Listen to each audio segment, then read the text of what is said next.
আসসালামু আলাইকুম। আশা করি সবাই ভালো আছেন।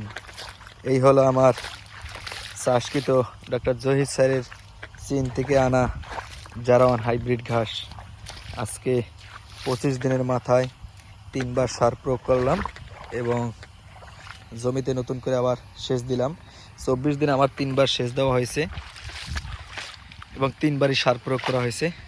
শুরুতে একবার করছি, 8 দিনের মাথায় একবার করছি এবং 24 দিনের মাথায় একবার করছি। যেহেতু আমি কাটিং তৈরি করার জন্য চাষ করি, আপনারা জানেন দ্রুত আমার ফলন দরকার।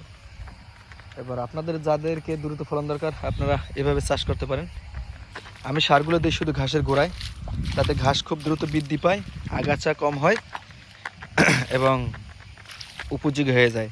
আপনারাও আপনাদের খামারের জন্য দ্রুত বৃদ্ধি করার জন্য এইভাবে পদ্ধতি অবলম্বন করতে পারেন, যেটা আমি ভিডিও আপলোড দিয়েছি, সেখানে সব কিছু বিস্তারিত তুলে ধরা আছে।